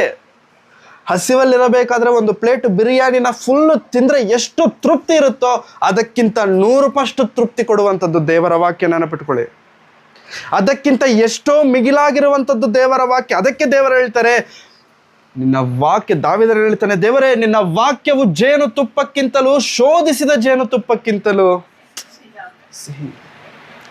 ನಿನ್ನ ವಾಕ್ಯ ಎಷ್ಟು ಸಿಹಿ, ಎಷ್ಟು ಅಮೃತ ಅಂತಂದರೆ, ದೇವರೇ ನಿನ್ನ ವಾಕ್ಯ ನನ್ನ ಜೊತೆಗಿರಬೇಕು ಅಂತ ನಾನು ಅಂದುಕೊಳ್ತಿದ್ದೇನೆ. ನಿನ್ನ ವಾಕ್ಯ ನನ್ನೊಂದಿಗಿರಬೇಕು ಅಂತ ಅಂದುಕೊಳ್ತಿದ್ದೇನೆ. ಅದಕ್ಕೆ ದಾವೀದನು ಒಂದು ದಿನ ಅವನು ಏನಂತಾರೆ, ಪ್ಯಾಲೇಸಲ್ಲಿ ಓಡಾಡ್ತಿರ್ಬೇಕಾದ್ರೆ ದೇವರ ಮಂಜೂಷ ನೋಡ್ದ. ದೇವರ ಮಂಜೂಷ ಗುಡಾರದಲ್ಲಿತ್ತು. ದಾವೀದನು ಅಂದುಕೊಂಡ, ಅಯ್ಯೋ ನಾನೇನು ಪ್ಯಾಲೇಸಲ್ಲಿದ್ದೇನೆ, ಅರಮನೆಯಲ್ಲಿದ್ದೇನೆ, ನನ್ನ ದೇವರಲ್ಲಿದ್ದಾರೆ. ಗುಡಾರದಲ್ಲ, ಇಲ್ಲ, ನನ್ನ ದೇವರು ನನಗಿಂತ ಮಿಗಿಲಾಗಿರಬೇಕು, ನನ್ನ ದೇವರು ನನಗಿಂತ ಉನ್ನತವಾಗಿರಬೇಕೆಂಬುದಾಗಿ ಮಂದಿರವನ್ನು ನಿರ್ಮಾಣ ಮಾಡೋದಕ್ಕೆ ನಿರ್ಣಯಿಸಿಕೊಂಡ. ನಿರ್ಮಾಣ ಮಾಡಿದ ಎಂಥ ಮಂದಿರವಂತಂದರೆ, ಇವತ್ತಿಗೂ ಪ್ರಪಂಚದಲ್ಲಿ ನಿರ್ಮಿಸಲಿಕ್ಕಾಗದೇ ಇರುವ ಶ್ರೇಷ್ಠವಾದ ಮಂದಿರವನ್ನು ದಾವೀದನ ದಿನದಲ್ಲಿ ದೇವರಿಗೋಸ್ಕರ ನಿರ್ಮಿಸಿದ. ಯಾಕೆಂತಂದರೆ, ದೇವರು ನನ್ನ ಜೊತೆಗಿರಬೇಕು, ದೇವರು ನನ್ನ ಬಳಿಯಲ್ಲಿರಬೇಕು, ದೇವರ ವಾಕ್ಯ ನನ್ನ ಜೊತೆಗಿದ್ದರೆ ದೇವರು ನನ್ನೊಂದಿಗೆ ಇದ್ದ ಹಾಗೆ. ಬೇರೆ ಬೈಬಲ್ಗೆ ನಾವು ಕೊಡ್ತಿರುವಂಥ ವ್ಯಾಲ್ಯೂ ಏನಿದೆ? ದೇವರ ವಾಕ್ಯ ನಮ್ಮ ಹೃದಯಗಳನ್ನು ಬದಲಾಯಿಸೋದಕ್ಕೆ ಶಕ್ತಿ. ಈ ವಾಕ್ಯ ಪ್ರತಿ ವಾರ ಬೈಬಲ್ ನಾವು ಪ್ರತಿ ವಾರ ಹಿಡ್ಕೊಂಡಾಗಿಯೂ ಕೂಡ ಪ್ರೇರೆ ಅದರ ವ್ಯಾಲ್ಯೂ ನಮಗೆ ನಿಜವಾಗ್ಲೂ ಹೇಳ್ತಿದ್ದೀನಿ, we are less bothered about that. ನಮಗೆ ಅದರ ವ್ಯಾಲ್ಯೂ ನಿಜವಾಗ್ಲೂ ಗೊತ್ತಿಲ್ಲ. ಇಷ್ಟು ದೊಡ್ಡ ವಯಸ್ಸು ಬಂದೈತೆ ನಮಗಿನ್ನೂ ಕೂಡ ಬೈಬಲ್ ವ್ಯಾಲ್ಯೂ. 8 ವರ್ಷ ಇರೋ ಹುಡುಗಿಗೆ ಅರ್ಥ ಆಯಿತು, ದೇವರು ನನಗೆ ಬೇಕು, ವಾಕ್ಯ ನನಗೆ ಬೇಕು, ದೇವರು ನನ್ನ ಜೊತೆಗಿರಬೇಕು. ಟುಡೇ ದ ಲೆಸನ್, ಇವತ್ತಿನ ಗುಣಪಾಠ, ಇವತ್ತು ಪಾಠದ ಹೆಸರೇ Mary Jones. She is role model. ಚಿಕ್ಕವರಿಂದ ಹಿಡಿದು ಈ ಮಾತುಗಳು, ಇದು ಕೇವಲ ದೊಡ್ಡವರಿಗೆ, ಚಿಕ್ಕವರಿಂದ ಹಿಡಿದು ನಾನು ಹೇಳ್ತಿದ್ದೇನೆ. ಅದಕ್ಕೆ ಮಕ್ಕಳಿಗೆ ವಾಕ್ಯ ಹೇಳಿ, ಮಕ್ಕಳಿಗೆ ವಾಕ್ಯ ಹೇಳ್ಕೊಡಿ, ಮಕ್ಕಳಿಗೆ ಬೈಬಲ್ ಕೊಡಿ, ಮಕ್ಕಳಿಗೆ ಬೈಬಲ್ ಓದಕ್ಕೆ ಹೇಳಿ. ಬಾಯ್ ಬಡ್ಕೊಳ್ತಿರ್ತಾರೆ ಸೇವಕರು, ಬಾಯ್ ಬಡ್ಕೊಂಡ್ರು ಕೂಡ ಅಷ್ಟೇ ಕುಕ್ಕ ತೋಕ ಹೊಂಕರ. ಎಷ್ಟೇ ನೀವು ಹೇಳಿ ಚರ್ಚಲ್ಲಿ, ಮಕ್ಕಳಿಗೆ ವಾಕ್ಯ ಓದ್ಸಲ್ಲ ನಾವು. ಓದ್ಸ್ಬಿಟ್ರೆ ಎಲ್ಲಿ ಒಳ್ಳೆಯವ್ರಾಗ್ಬಿಡ್ತಾರೆ ಅಂತ. ಒಂದು ವಯಸ್ಸು ಬಂದ ಮೇಲೆ ಏನು ಪಾಸ್ಟ್ರೆ ಹಿಂಗಾಗ್ಬಿಟ್ರು, ಹಿಂಗೆ ಆಗ್ತಾರೆ, ಯಾಕೆ? ಇಲ್ಲೊಂಥರ ಇಲ್ಲೊಂಥರ ಇದ್ಕೊಂಡು ಮನೆಯಲ್ಲಿ ಬೈಬಲ್ ಪಕ್ಕಕ್ಕೆ ಬಿಸಾಕ್ಬಿಟ್ರೆ ಓಕೆ, ಟಿವಿ ಕಾಲು ಆರಿಸ್ಕೊಂಡು ಟಿವಿ ನೋಡು, ರಿಮೋಟ್ ಕೈ ಕೊಟ್ಬಿಟ್ಟು ಇಷ್ಟ ಬಂದಿದ್ದು ಹಾಕೋ ಅಂತೇಳಿ ಅಪ್ಪ ಅಮ್ಮ ಕೊಟ್ಬಿಟ್ರೆ ಎಲ್ಲಿ ಬರುತ್ತೆ ಮಕ್ಕಳಿಗೆ ದೇವರ ಭಯ? ದೇವರ ಮಕ್ಕಳಾಗಿರುವಂಥ ನಮ್ಮಲ್ಲಿ ಬರಬೇಕಂತಾರೆ ಮೊದಲು ತಂದೆ ತಾಯಿಗಳಲ್ಲಿರಬೇಕು. ಅದಿಲ್ಲ ಅಂತಂದ್ಕೊಳ್ಳಿ ಪ್ರೇರೆ, ನಿಜವಾಗ್ಲು ಮಕ್ಕಳ ವಿಷಯದಲ್ಲಿ ನಾವು ಕೇರ್ ತೆಗೆದುಕೊಳ್ಬೇಕು.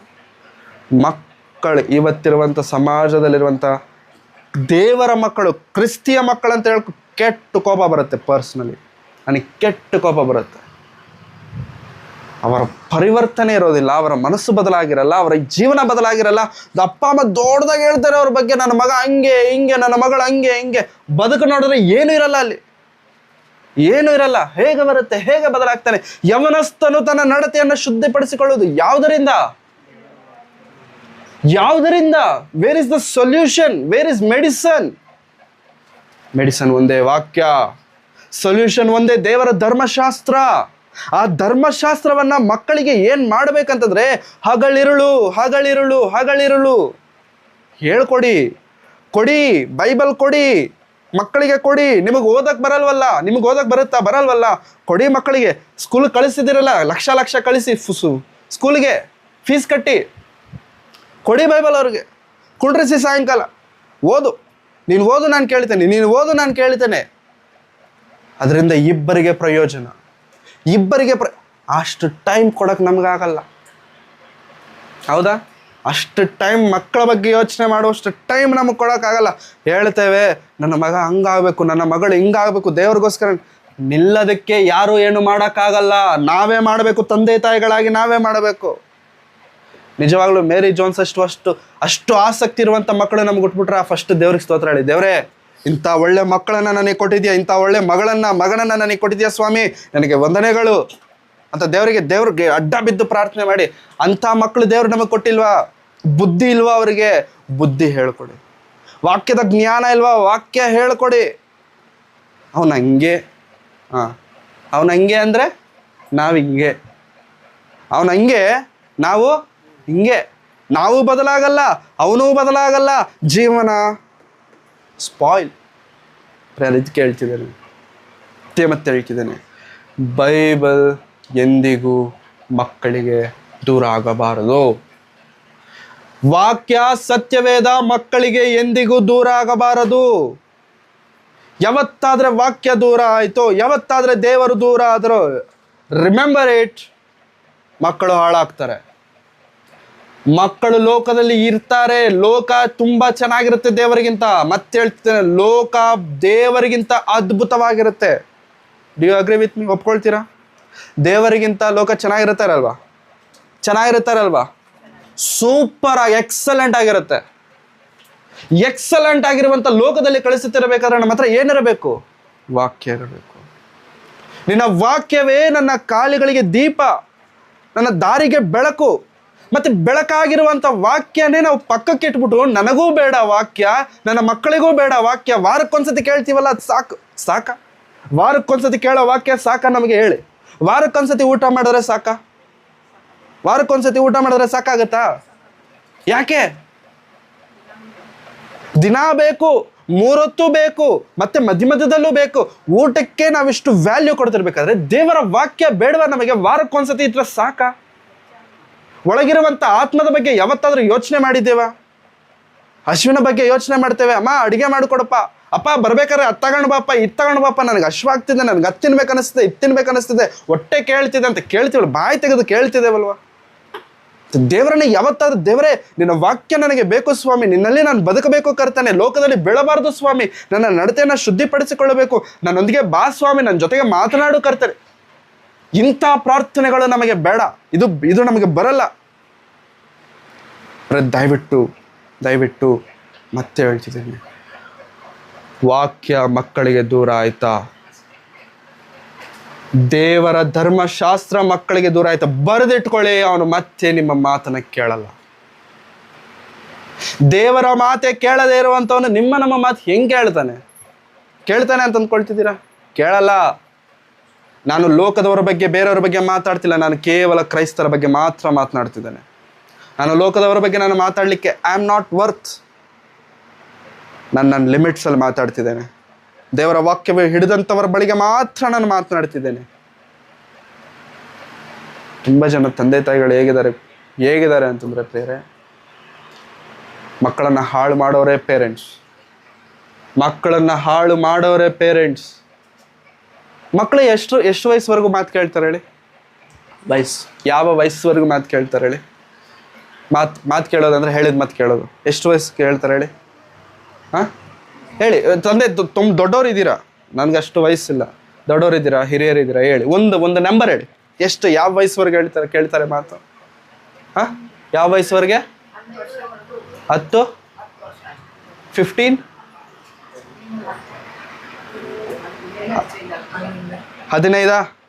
15 ವರ್ಷ ಒಪ್ಕೊಳ್ತೀರಾ ಎಲ್ಲರೂ? 15. ಈಗ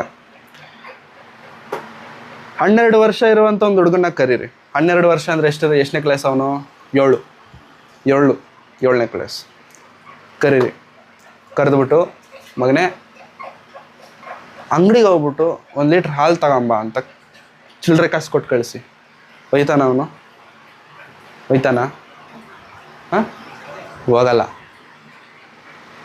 ಹೋಗಲ್ಲ. ಮತ್ತೆ 15ವರೆಗೂ ಕೇಳಬೇಕಾದವನು 12ಗೆ ಯಾಕೆ ಕೇಳ್ತಿಲ್ಲ ಅವನು? ಮಾತು ಕೇಳೋದಂತಂದ್ರೆ ಏನು ಹೇಳಿ? ಅಂಗಡಿಗೆ ಹೋಗೋದು ಅನ್ನೋದು ಮಾತು ಕೇಳಬೇಕಾಗಿರುವಂಥದ್ದ ಇಲ್ವಾ? 15 ವರ್ಷಕ್ಕೆ ಬಂದವನಿಗೆ ಅವಾಗ ಅವ್ನು ಮೀಸೆ ಬರ್ತಿರುತ್ತೆ ಇಷ್ಟಿಷ್ಟು. ನಾನು ಅನ್ನೋ ಲೆವೆಲ್ಗೆ ಹೋಗ್ಬಿಡ್ತಾನೆ. ಅಷ್ಟೊತ್ತಿಗೆ ಅವನು ಅವಾಗ ಚಿಲ್ಲರೆ ಕೊಟ್ಬಿಟ್ಟು ಅಂಗಡಿಗೆ ಕಳಿಸಿ ಒಯ್ತಾನ. ಅವನು ಮುಟ್ಟೋದು ಇಲ್ಲ. ನಾನೇನು ದೊಡ್ಡವನಾಗ್ಬಿಟ್ಟಿದ್ದೇನೆ ಅನ್ನೋ ಲೆವೆಲ್ಗೆ. ಮಕ್ಕಳು ಯಾವಾಗ ಮಾತು ಕೇಳ್ತಾರೆ ಗೊತ್ತಾ ಪ್ರಿಯರೇ? ಯಾವಾಗ ಮಾತು ಕೇಳ್ತಾರೆ ಗೊತ್ತಾ? ಈ ರಾಧಾಕೆಂತಮ್ಮ ವಯಸ್ಸು 5, 6 ಅಷ್ಟೇ ಲಾಸ್ಟ್. ನನ್ನ ಪ್ರಕಾರ 5, 6 ವರ್ಷ ಲಾಸ್ಟ್. ಅಷ್ಟೊತ್ತಿಗೆ ಅವ್ನಿಗೆ ಏನು ನಡೀತಿದೆ ಸುತ್ತಂತ ಗೊತ್ತಾಗ್ಬಿಡುತ್ತೆ. ಆವಾಗ ಕೂತ್ಕೊಂಡು 5, 6 ವರ್ಷದಲ್ಲೇ ಕುಂಡ್ರಿಸ್ಬಿಟ್ಟು ಬರೆ ಇಟ್ಟು ಬಡಿದು ಬೈಬಲ್ ಇಟ್ಕೊಡ್ಬೇಕು ಕೈಗೆ, ವಾಕ್ಯ ಕೇಳಿಸ್ಬೇಕು ಕೈಗೆ. ನಾವು ಅಂದ್ಕೊಂಡು ದೊಡ್ಡವನಾದ್ಮೇಲೆ ಅರ್ಥ ದರಿದ್ರ ಏನು ಅರ್ಥ ಮಾಡ್ಕೊಳ್ಳಲ್ಲ. ದೊಡ್ಡವನಾದ್ಮೇಲೆ ಕೆಟ್ಟ ಹಾಳಾಗೋಗ್ತಾನೆ. ಅವ್ನು ಸುತ್ತಲಿರುವಂಥವ್ರನ್ನ ಕೂಡ ಹಾಳು ಮಾಡ್ತಾನೆ. ಚಿಕ್ಕ ಹುಡುಗ ಬರ್ತಾನೆ ನಮ್ಮ ಮನೆಗೆ. ಏನು ಹೆಸರು ಅವನ? ಮನ್ವಿತ್ ಅಂತ ಅವನ ಹೆಸರು. ನಾವೇನೋ ಅಂತ ಕರಿತೀವಿ ಬಿಡಿ. ಅವ್ನು ಬರ್ತಾನೆ. ಬಂದಿದ್ದ ತಕ್ಷಣ ನಮ್ಮ ಮನೇಲಿ ಒಂದು ರೂಲು, ಮನೆ ಬಾಗಿಲು ಎಂಟ್ರಾಗಿದ್ದ ತಕ್ಷಣ ನಮ್ಮ ಮನೇಲಿ 4 ಜನ ಇರ್ತೇವೆ, ನಾನು, ತಂಗಿ, ಅಪ್ಪ, ಅಮ್ಮ. ಮನೆಗೆ ಎಂಟ್ರಾಗಿದ್ದ ತಕ್ಷಣ ಅವ್ನಿಗೊಂದು ರೂಲ್ ಏನು ಗೊತ್ತಾ? ಗುಡ್ ಮಾರ್ನಿಂಗ್ ಹೇಳ್ಬೇಕು. ಅವನು ಎಲ್ಲರಿಗೂ ಗುಡ್ ಮಾರ್ನಿಂಗ್ ಹೇಳ್ಬೇಕು. ಹೇಳ್ತಾನೆ, 2 ಕೈ ಹಿಂಗೆ ಇಟ್ಕೊಂಡು ಹಿಂಗೆ ಹೇಳ್ಕೊಂಡು ಬರ್ತಾನೆ. ತಪ್ಪಾಯ್ತು ಅಂತ ಕಪಾಳ ಹೊಡ್ಕೊಳ್ತಾನೆ. ಇದು ನಾವು ಹೇಳ್ಕೊಟ್ಟಿರುವಂಥದ್ದು. ಯಾವಾಗ? ಇವತ್ತಲ್ಲ. ಅವ್ನು ಹುಟ್ಟಿದ ತಕ್ಷಣದಿಂದ, ಅವ್ನು ಹುಡ್ದಾಗಿಂದ ಯಾವಾಗಾದ್ರೆ ನಡೆಯೋದು ಕಳ್ತಿದ್ದಾನೋ, ಯಾವಾಗಾದ್ರೆ ಓಡಾಡೋದು, ಅವಾಗಿಂದ ಹೇಳ್ಕೊಟ್ಟು. ಈಗ ಸ್ವಲ್ಪ ದೊಡ್ಡವನಾಗಿದ್ದಾನೆ. ಇವಾಗ ಮನೆಗೆ ಬಂದರೆ ಗುಡ್ ಮಾರ್ನಿಂಗ್ ಹೇಳೋದಿಲ್ಲ. ಅವನು ಹೇಳಲ್ಲ. ಏನಾದರೂ ತಪ್ಪು ಮಾಡಿದಾಗ ಏಯ್ ಸಾರಿ ಹೇಳು ಅಂದ್ರೆ ನಾನು ಸಾರಿ ಹೇಳಲ್ಲ, ಹೊಡೆದ್ರೂ ಹೇಳ್ತಿಲ್ಲ, ಗುಡ್ ಮಾರ್ನಿಂಗ್ ಹೊಡೆದ್ರೂ ಹೇಳ್ತಿಲ್ಲ ಅವನು. ಎಷ್ಟು ವರ್ಷ ಅವನಿಗೆ? ಎಷ್ಟು ಅವನಿಗೆ? 2.5 ಮೊದಲು ಚೆನ್ನಾಗಿದ್ದ. 2.5ಗೆ ಅವ್ನಿಗೆ ಅರ್ಥ ಆಗ್ಬಿಡ್ತು ಸುತ್ತಲೂ ಏನು ನಡೀತಿದೆ ಅಂತ. ಅವ್ನಿಗೆ 2.5ಗೆ ಅರ್ಥ ಆಯ್ತು. ಗುಡ್ ಮಾರ್ನಿಂಗ್ ಹೇಳೋದು ನಿಲ್ಲಿಸ್ಬಿಟ್ಟ, ಸಾರಿ ಹೇಳೋದು ನಿಲ್ಲಿಸ್ಬಿಟ್ಟ, ತಪ್ಪಾಯ್ತು ಅಂತ ಹೇಳೋದು ನಿಲ್ಲಿಸ್ಬಿಟ್ಟ. ಮತ್ತೆ ಅವನಿಗೆ ಹೇಳ್ಕೊಡ್ತೇವೆ, ಅದು ಬೇರೆ ಥರ, ಅದು ಬಿಡಿ. 2 ವರ್ಷದ ಹುಡುಗನಿಗೆ, 2.5 ವರ್ಷ ಇರೋ ಹುಡುಗನಿಗೆ ಅವ್ನಿಗೆ ಏನು ಗೊತ್ತು ಅಂತ ನಾವು ಅಂದ್ಕೊಳ್ತೇವೆ. ಅವ್ನಿಗೆಲ್ಲ ಗೊತ್ತು. ಅವನಿಗೆ ವಾಕ್ಯ ಹೇಳಿದ್ರೆ ಏನು ಅರ್ಥ ಆಗತ್ರಿ ಅವನಿಗೆ ಅಂತ. ಅರ್ಥ ಆಗಿದ್ರೆ ಪೆದ್ರು ನೀವು ನಾವು. ಅವನಿಗೆಲ್ಲ ಅರ್ಥ ಆಗತ್ತೆ. ಯಾವಾಗ ಟೈಟ್ ಮಾಡಬೇಕು ಅವಾಗ ಟೈಟ್ ಮಾಡಿದ್ದಿದ್ರೆ ಅವನು ಮೀಸೆ ಬಂದಮೇಲೆ ಮಾತೇ ಕೇಳ್ತಿಲ್ಲ ಬ್ರದರ್. ಕೇಳಲ್ಲ. ಯಾಕೆ ಕೇಳ್ತಾನೆ? ಅವಾಗ ಕ್ವಶನ್ ಮಾಡ್ಬೇಕಾಗಿರುವಂಥದ್ದು ಮಕ್ಕಳನ್ನಲ್ಲ, ಯಾರನ್ನ? ತಂದೆ. ನೀನು ಏನು ಮಾಡ್ತಿದ್ದೆ ಅಪ್ಪ ಅಂತ ನಿನ್ನ ಕರಿತಾನಲ್ಲ, ಅಪ್ಪ ನೀನು ಏನು ಮಾಡ್ತಿದ್ದೆ ಅಪ್ಪ. ಅಮ್ಮ ಅಂತ ನೀನು ಕರಿತೆ, ಅಮ್ಮ ನೀನು ಏನು ಮಾಡಿದೆ ಅಮ್ಮ, ಅವನಿಗೋಸ್ಕರ, ಅವ್ನು ಹಾಳಾಗದೆ ಇರೋದಕ್ಕೋಸ್ಕರ ಏನು ಮಾಡಿದ್ಯಾ ನೀನು? ಪ್ರತಿ ವಾರ ಚರ್ಚಿಗೆ ಕರ್ಕೊಂಬರ್ತೀನಲ್ವ ಬ್ರದರ್, ಸಾಕಾ? ಚರ್ಚಿಗೆ ಕರ್ಕೊಂಬಂದ್ರೆ ಸಾಕಾ ಸಿಸ್ಟರ್? ಸಾಕಾ? ಅವ್ನು ಬದಲಾಗ್ಬಿಡ್ತಾನ ಸಿಸ್ಟರ್? ಇಲ್ಲ ಬ್ರದರ್. ಇವಾಗ ಏನು ಮಾಡ್ಬೇಕು ಸಿಸ್ಟರ್? ಸ್ಕೂಲ್ಗೆ ಹೋದಾಗ ಹೋಮ್ವರ್ಕ್ ಕೊಡ್ತಾರೆ, ಅದಕ್ಕೆ ಒಂದು ಡೈರಿ ಅಂತ ಇರುತ್ತೆ. ಮನೆಗೆ ಬಂದಿದ ತಕ್ಷಣ ಅಮ್ಮ ಕೇಳ್ತಾರೆ, ತೆಗಿಯೋ ಡೈರಿ ಅಂತ. ಈ ಅಮ್ಮನಿಗೇನೋ ಓದಕ್ಕೆ ಬಂದಂಗೆ, ಏನು ಬರಲ್ಲ, ತೆಗಿಯೋ ಡೈರಿ ಅಂತಾರೆ. ಏನೋ ಹೋಮ್ವರ್ಕ್ ಕೊಟ್ಟವ್ರೆ, ಏನು ಬರಲ್ಲ, ಬಟ್ ಆದ್ರೂ ಡೈರಿ ತೆಗಿಯೋದು ಅವನೇ, ಓದೋದು ಅವನೇ. ಡೈರಿ ಮುಚ್ಚು. ಯಾವ ಸಬ್ಜೆಕ್ಟು? ಸೈನ್ಸಾ? ಬುಕ್ ತೆಗಿಸೋದು, ಬರ್ಸೋದು, ಮಾಡೋದೆಲ್ಲ ಇವನು. ಮಾಡಿಸೋರು ಯಾರು? ಅಮ್ಮ. ಓದಕ್ಕೆ ಬರಲ್ವಲ್ಲ ಅಮ್ಮ ನಿನಗೆ, ಹೆಂಗಮ್ಮ ಸೈನ್ಸ್ ಬುಕ್ ಬರ್ಸಿದೆ ಅವನಿಗೆ ಹೋಮ್ವರ್ಕು? ಸೋಷಿಯಲ್ ಬುಕ್ ಹೆಂಗಮ್ಮ ಬರೆಸ್ದೆ ನೀನು ಅಂತಂದರೆ, ದುಡ್ಡು ಕೊಡ್ತಿದ್ದೀವಲ್ವಾ, ವ್ಯಾಲ್ಯೂ ಗೊತ್ತು. ಫೀಸ್ ಕಟ್ತಿದ್ದೀವಲ್ವಾ, ಏನು ಗೊತ್ತು ನಮಗೆ? ಚರ್ಚಿಗೆ ಬರ್ತಿದ್ದೀವಿ, ಏನು ವ್ಯಾಲ್ಯೂ ಗೊತ್ತು ನಮಗೆ? ಎಂಥದ್ದು ಗೊತ್ತಿಲ್ಲ. ಬರ್ತೀವಿ, 1-2 ವಾರ ಕೂತ್ಕೋತೀವಿ, ಆಮೇಲೆ ಅಲ್ಲೆಲ್ಲೂಯ್ಯ ಅಂತೀವಿ, ಎದ್ದೋಗ್ಬಿಡ್ತೀವಿ. ಇನ್ನು ಏನು ನಡೀತಿದೆ ಏನು ನಡೀತಿಲ್ಲ ಬೇಡ ನಮಗೆ. ಮಕ್ಕಳು ಏನು ಬರ್ಕೊಂಡಿದ್ಯಾ ಇವತ್ತು ಕೇಳಲ್ಲ. ಏನು ಬರ್ಕೊಂಡಿದ್ಯಾ ಓದು, ತೆಗಿ. ಯಾವ ರೆಫರೆನ್ಸ್ ಅದು ಹೇಳಿದ್ರಲ್ಲ ತೆಗಿ, ಯಾರ ಬಗ್ಗೆನ ಹೇಳಿದ್ರಲ್ಲ ತೆಗಿ, ಕೇಳಲ್ಲ. ಯಾಕೆ? ದುಡ್ಡು ಕೊಟ್ಟಿದ್ದೀವ ಇಲ್ಲಿ ನಾವು? ಹೇಳಿ. ಫೀಸ್ ಏನಾದ್ರು ಕಟ್ಟಿದ್ದಿದ್ರೆ, ಅಯ್ಯೋ ಫೀಸ್ ಕಟ್ಟಿದ್ದೀವಲ್ವಾ ಕೇಳಬೇಕು ಅಂತ. ಫೀಸ್ ಕಟ್ಟಿಲ್ವಲ್ಲ, ಉಚಿತವಾಗಿ ಬಂದಿದೆಯಲ್ಲ, ಅದಕ್ಕೆ ನಮ್ಗೇನು ಗೊತ್ತಿಲ್ಲ? ವ್ಯಾಲ್ಯೂ ಗೊತ್ತಿಲ್ಲ. ನಿಜವಾಗ್ಲೂ ಪ್ರೇರೆ, ದೇವರ ವಾಕ್ಯ ದೇವರು ನಮಗೆ ಉಚಿತವಾಗಿ ಕೊಟ್ಟಿದ್ದಾರೆ. ಅದರ ವ್ಯಾಲ್ಯೂ ನಮಗೆ ಅರ್ಥ ಆಗಿಲ್ಲ ಅಂತಂದರೆ ಪ್ರೇರೆ, ದೇವರು ಕೇಳುವಂಥ ಮೊದಲನೆಯ ಪ್ರಶ್ನೆ ಅದೇ, ಏನು ಮಾಡಿದ್ಯಾ ನನಗೋಸ್ಕರ? ಏನು ಮಾಡಿದ್ಯಾ? ನನಗೆ ಓದಕ್ಕೆ ಬರಲ್ಲ ಸ್ವಾಮಿ, ನಾನು ಏನು ಸ್ವಾಮಿ ಮಾಡಲಿ ಅಂತಂದರೆ, ಅವಾಗ ಓದಕ್ಕೆ ಬರದೇ ಇರುವಂಥ ಇನ್ನೊಂದು ಅಮ್ಮ ನಿಂತ್ಕೊಳ್ತಾರಲ್ಲಿ. ಆ ಅಮ್ಮ ನಿಂತ್ಕೊಂಡು ಏನು ಹೇಳ್ತಾರೆ ಗೊತ್ತಾ? ಅಪ್ಪ ನನಗೆ ಓದಕ್ಕೆ ಬಂದಿಲ್ಲ, ಆದರೂ ಕೂಡ ನನ್ನ ಮಕ್ಕಳನ್ನ ನಿನ್ನಗೋಸ್ಕರ ಬೆಳೆಸಿದ್ದೀನಿಪ್ಪ. ನನಗೆ ಓದಕ್ಕೆ ಬರಲ್ಲ, ಆದ್ರೂ ನಾನು ದಿನಾ ಬೈಬಲ್ ಕೇಳ್ತೀನಿಪ್ಪ. ಹೆಂಗಮ್ಮ ಕೇಳ್ತೀಯ? ನನ್ನ ಮಗಳನ್ನ ಪಕ್ಕದಲ್ಲಿ ಕುಡಿಸ್ಕೊಂಡು, ನನ್ನ ಮಗಳನ್ನ ಪಕ್ಕದಲ್ಲಿ ಕೊಂಡಿಸ್ಕೊತೇನೆ, ಅವ್ರು ಓದ್ತಿರ್ತಾರೆ, ನಾನು ಕೇಳ್ತೀನಿಪ್ಪ. ಅದರಿಂದ ನನಗೂ ಪ್ರಯೋಜನ. ಮಕ್ಕಳಿಗೂ ಆಗಿದ ತಕ್ಷಣ ಪ್ರಾರ್ಥನೆ ಮಾಡ್ತೀವಪ್ಪ, ಆಗಿದ ತಕ್ಷಣ ಹಾಡಾಡ್ತೀವಪ್ಪ. ಅವ್ರಿಗೂ ಬುದ್ಧಿ, ಅವ್ರಿಗೂ ವಿದ್ಯಾಭ್ಯಾಸ ಇಲ್ಲ, ಇವ್ರಿಗೂ ವಿದ್ಯಾಭ್ಯಾಸ, ವ್ಯತ್ಯಾಸ ಇದೆ ನೋಡಿ. ಅದಕ್ಕಿರುವಂಥ ಹೆಸರೇ ಆಸಕ್ತಿ. ನಮಗೆ ದೇವರ ವಾಕ್ಯದಲ್ಲಿ ಎಷ್ಟು ಆಸಕ್ತಿ ಇದೆ, ಎಷ್ಟು ಆಸಕ್ತಿ ಇದೆ. ದಯವಿಟ್ಟು ಹೇಳ್ತಿದ್ದೇನೆ, ಇದನ್ನು ತಪ್ಪಾಗಿ ಅರ್ಥ ಮಾಡ್ಕೊ. ಈ ಮಾತುಗಳನ್ನು ದಯವಿಟ್ಟು ತಪ್ಪಾಗಿ ಅರ್ಥ ಮಾಡ್ಕೊಳ್ಬೇಡಿ. ದೇವರು ನಮ್ಮ ಕೈ ಬಿಟ್ಟರೆ, ದೇವರು ನಮ್ಮನ್ನು ತಳ್ಳಿಬಿಟ್ರೆ, ಅಷ್ಟು ದೂರ ಯಾಕೆ? ದೇವರು ನಮ್ಮನ್ನು ತಳ್ಳಿಬಿಡೋ ಪರಿಸ್ಥಿತಿ ಬೇಡ. ನಾವು ದೇವರನ್ನು ತಳ್ಳಿಬಿಟ್ರೆ, ನಾವು ದೇವರಿಂದ ದೂರವಾದರೆ, ನಾವು ದೇವರ ವಾಕ್ಯಕ್ಕೆ ಹತ್ತಿರವಾಗಿ ಜೀವಿಸದೆ ಹೋದರೆ, ರೋಡಲ್ಲಿ ನಾಯಿ ಬದುಕ್ತಿರುತ್ತೆ, ನಾವು ಬದುಕ್ತೇವೆ. ಅದು ಒಂದು ದಿನ ಸಾಯುತ್ತೆ, ನಾವು ಒಂದಿನ ಅಷ್ಟೇ. ಯಾಕೆ ಹುಟ್ಟಿತು ನಾಯಿ, ಯಾಕೆ ಸಾಯ್ತು, ಅದಕ್ಕೆ ಯಾವುದೇ ಅರ್ಥ ಇಲ್ಲ. There is no reason. ನಮ್ಮ ಬದುಕು ಕೂಡ ಹಂಗೆ ಆಗ್ಬಿಡುತ್ತೆ. ಹುಡ್ದ ಬೆಳೆದ ಮಾಡ್ದ, ಏನು ಮಾಡಿಲ್ಲ, ಸತ್ತೋದ ಅಷ್ಟೆ. ಯಾವಾಗ ನಮ್ಮ ಜೀವನಕ್ಕೆ ವ್ಯಾಲ್ಯೂ ಬರುತ್ತೆ ಅಂತಂದ್ರೆ, ಧರ್ಮಶಾಸ್ತ್ರವನ್ನು ಹಗಲಿರುಳು ಧ್ಯಾನಿಸುತ್ತಾನೋ ಅವನು ಎಷ್ಟೋ ಧನ್ಯತೆ ಬರುವಂಥದ್ದು ಧರ್ಮಶಾಸ್ತ್ರದಿಂದ, ಧನ್ಯತೆ ಬರುವಂಥದ್ದು ದೇವರ ವಾಕ್ಯದಿಂದ. ಆ ದೇವರ ವಾಕ್ಯ ದೂರ ತಳ್ಳಿದಂಥ ದಿನ ನೆನಪಿಟ್ಕೊಳ್ಳಿ, ಹಾಳಾಗ್ತೇವೆ. ದಿನಕ್ಕೆ 5 ಅಧ್ಯಾಯ ಓದಬೇಕಾ? 5 ಅಧ್ಯಾಯ ಓದಲೇಬೇಕು. 4 ಅಧ್ಯಾಯ ಓದ್ಬಿಟ್ಟು ನಾನು ನಾಳೆ 6 ಅಧ್ಯಾಯ ಓದ್ತೀನಿ ಅಂತ ಅಂದ್ಕೊಳ್ಳಿ, ನಾಳೆ ಓದೋದು 4 ಅಧ್ಯಾಯನೇ. ಆ 2 ಅಧ್ಯಾಯ ಮತ್ತೆ ಪೋಸ್ಟ್ಪೋನ್ ಆಗುತ್ತೆ. ಪೋಸ್ಟ್ಪೋನ್ ಆಗಿ ಹೆಂಗೂ ಇಷ್ಟು ಅಧ್ಯಾಯ ಪೋಸ್ಟ್ಪೋನ್ ಆಗ್ಬಿಟ್ಟಿದೆಯಲ್ಲ, ಓದೋದೇ ಬಿಟ್ಬಿಡೋಣ. ಅದು ನಮ್ಮ ಕತೆ. 2025 2 ತಿಂಗಳು ಕಳೆದು ಬಿಟ್ಟಿದ್ದೇವೆ, 3ನೇ ತಿಂಗಳಿಗೆ ಬಂದಿದ್ದೇವೆ. ಇದು ವಾರ್ನಿಂಗ್ ಆದರೂ ತೆಗೆದುಕೊಳ್ಳಿ, ಆರ್ಡರ್ ಆದಾದರೂ ತೆಗೆದುಕೊಳ್ಳಿ, ರಿಕ್ವೆಸ್ಟ್ ಆಗಾದರೂ ತೆಗೆದುಕೊಳ್ಳಿ, however you accept it, however you receive it. ಈ ವರ್ಷ ಬೈಬಲ್ ಕಂಪ್ಲೀಟ್ ಆಗಬೇಕು. ಬೈಬಲ್ ಓದಿಲ್ಲ, ಬೈಬಲ್ನ ನಾನು ಧ್ಯಾನಿಸಲ್ಲ ಅಂತಂದರೆ ವೇಸ್ಟ್. ಹಾಗಾಗಿ ಮತ್ತೆ ಮತ್ತೆ ಮತ್ತೆ ಮತ್ತೆ ಹೇಳ್ತಿದ್ದೇನೆ, ಬೈಬಲ್ಗೆ ಬೈಬಲ್ ದೂರ ತಳ್ಳಿದ್ವಾ ದೇವರು, ಬೈಬಲ್ ನಾವು ದೂರ ತಳ್ಳಿದಂಗೆ ದೇವರು ನಮ್ಮನ್ನು ದೂರ ತಳ್ಳಿಬಿಟ್ರ ವಂಶಾವಳಿ ಇರಲ್ಲ. ನಮಗೆ ವಂಶಾವಳಿ ಇರಲ್ಲ. ಬೇರೆ ಕಿತ್ತು ಬಿಡ್ತಾರೆ ದೇವರು. ಹೋಗಬೇಕಾಗಿರುವಂಥ ಬೇರ್ನ ದೇವರೇ ಕಿತ್ತು ಬಿಡ್ತಾರೆ. ಆ ಬೇರೆ ಕಾಣಿಸಲ್ಲ ಇನ್ನು ಮೇಲೆ. ಹಾಗಾಗಿ ಪ್ರಿಯ ದೇವರ ಮಕ್ಕಳೇ, ದೇವರಿಗೋಸ್ಕರ ಬದುಕಬೇಕನ್ನೋ ಆಸಕ್ತಿ ನಮ್ಮಲ್ಲಿದ್ದರೆ, ಆ ಹಠ, ಆ ಛಳ ನಮ್ಮಲ್ಲಿದ್ದರೆ, ಐ ಆಮ್ ಟೆಲಿಂಗ್ ಯು, ದೇವರು ಒಂದಲ್ಲ ಒಂದು ರೀತಿ ಬಾಗಿಲನ್ನು ತೆಗೆದುತ್ತಾರೆ, ಒಂದಲ್ಲ ಒಂದು ರೀತಿ ದೇವರ ಮಾರ್ಗವನ್ನು ತೋರಿಸ್ತಾರೆ. ಆ ಹಠ ನಮ್ಮಲ್ಲಿಲ್ಲ ಅಂತಂದಾಗ ದೇವರು ಕೂಡ ಏನೂ ಮಾಡಲ್ಲ. ಏನು ಇಲ್ಲದವರಾಗಿ ಬಂದು ಇವತ್ತು ದೇವರಲ್ಲಿ ಎಲ್ಲ ಇದ್ದವರಾಗಿ ನಿಂತವರಿದ್ದಾರೆ. ಏನು ಇಲ್ದಿರ ಬಂದಿದ್ರು ದೇವರ ಹತ್ರ, ಇವತ್ತು ಎಲ್ಲವೂ ಇದ್ದವರಾಗಿ ದೇವರವರನ್ನು ನಿಲ್ಲಿಸಿದ್ದಾರೆ. ಇವತ್ತು ನಮ್ಮ ಹತ್ರ ಎಲ್ಲ ಇದೆ. ಏನು ಮಾಡ್ತಿದೆ? ದಯವಿಟ್ಟು ಪ್ರಿಯ ದೇವರ ಮಕ್ಕಳೇ, ಚಿಕ್ಕವರಿಂದ ಹಿಡಿದು ದೊಡ್ಡವರವರೆಗೆ, ಕೆಲವೊಮ್ಮೆ ಮಕ್ಕಳನ್ನು ನೋಡಿದ್ರೆ ಎಷ್ಟು ಒಡೆದು ಬಿಡೋಣ ಅನ್ನೋಷ್ಟು ಕೋಪ ಬರುತ್ತೆ, ತಟ್ಟು ಬಿಡ್ಬೇಕು ಅನ್ನೋಷ್ಟು ಕೋಪ ಬರುತ್ತೆ. ಬಟ್ ಸೈಲೆಂಟ್ ಆಗಿದೆ. ಒಂದು, ತಂದೆ ತಾಯಿಗಳೇ, ಹಿರಿಯರು ಯಾರಾದರೂ ಇದ್ರಲ್ಲ, ಫಸ್ಟ್ ನಾವು ಬದಲಾಗಬೇಕು. ನಂತರ ನಮ್ಮ ಮಕ್ಕಳು ಖಂಡಿತ ಬದಲಾಗ್ತಾರೆ. ಕೆಲವೊಬ್ಬರಿಗೆ ತಂದೆ ತಾಯಿಗಳ ಸಪೋರ್ಟ್ ಇರಲ್ಲ. ಬಾತ್ರೂಮ್ಗೆ ಬೈಬಲ್ ತಗೊಂಡೋಗಿ ಓದೋರು ಕೂಡ ಇದ್ದಾರೆ.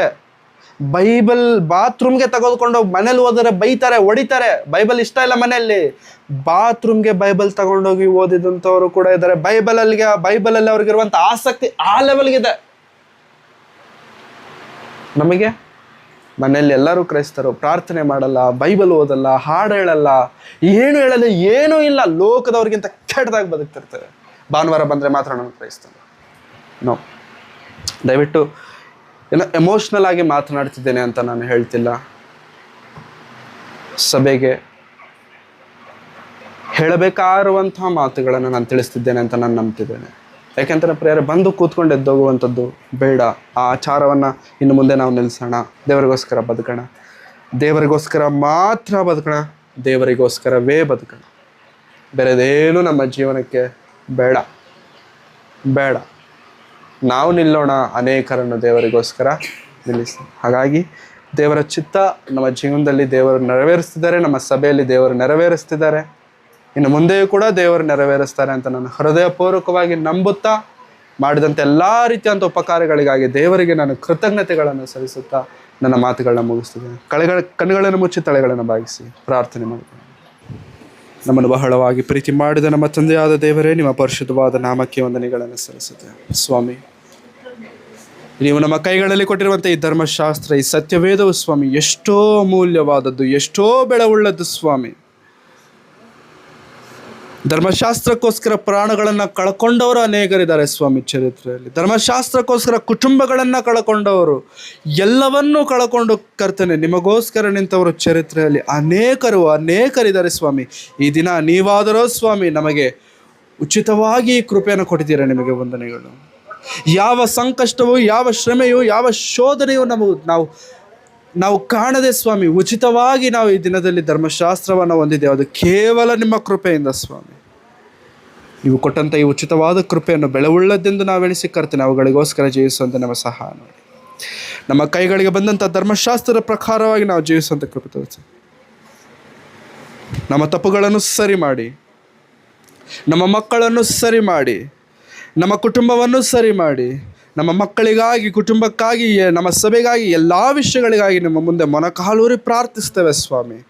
ನಮ್ಮ ಪ್ರಾರ್ಥನೆಯನ್ನು ಕೇಳುವಂಥ ದೇವರೇ, ನಿಮ್ಮಲ್ಲಿ ಮಾತ್ರ ಮೊರೆ ಇಡುತ್ತಿದ್ದೇವೆ, ನಿಮ್ಮಲ್ಲಿ ಮಾತ್ರ ಭರವಸೆ ಇಡುತ್ತಿದ್ದೇವೆ. ನಮ್ಮನ್ನು ಬಲಪಡಿಸಿ, ನಿಮ್ಮ ವಾಕ್ಯದಲ್ಲಿ ನಮ್ಮನ್ನು ಸ್ಥಿರಪಡಿಸಿ, ನೀವು ಏನಾದರೂ ಹೇಳಿದ್ದೀರೋ ಅವುಗಳ ಪ್ರಕಾರವಾಗಿ ನಾವು ಬದುಕುವಂತೆ ನಮಗೆ ಸಹಾಯ.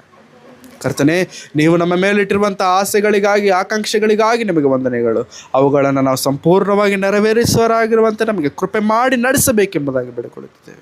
ಇದುವರೆಗೂ ನಡೆಸಿದ ದೇವರೇ ನಿಮಗೆ ವಂದನೆಗಳು. ಇನ್ನು ಮುಂದೆ ನಮ್ಮನ್ನು ನಡೆಸುವಂಥ ದೇವರೇ ನಿಮಗೆ ವಂದನೆಗಳು. ಬಲಪಡಿಸಿ, ಕೃಪೆ ತೋರಿಸಿ, ನಿಮ್ಮಲ್ಲಿ ಇನ್ನೂ ಹೆಚ್ಚಾಗಿ ನಮ್ಮನ್ನು ನೀವು ಉಪಯೋಗಿಸಿಕೊಳ್ಳಬೇಕೆಂಬುದಾಗಿ ಬೇಡಿಕೊಳ್ಳುತ್ತಾ ಯೇಸು ಕ್ರಿಸ್ತರವರ ಪರಿಶುದ್ಧವಾದ ನಾಮದಲ್ಲಿ ಪ್ರಾರ್ಥಿಸಿ ಬೇಡಿ ಹೊಂದಿದ್ದೇನೆ ತಂದೆಯಾದ ದೇವರೇ. ಆಮೆನ್. ಆಮೆನ್.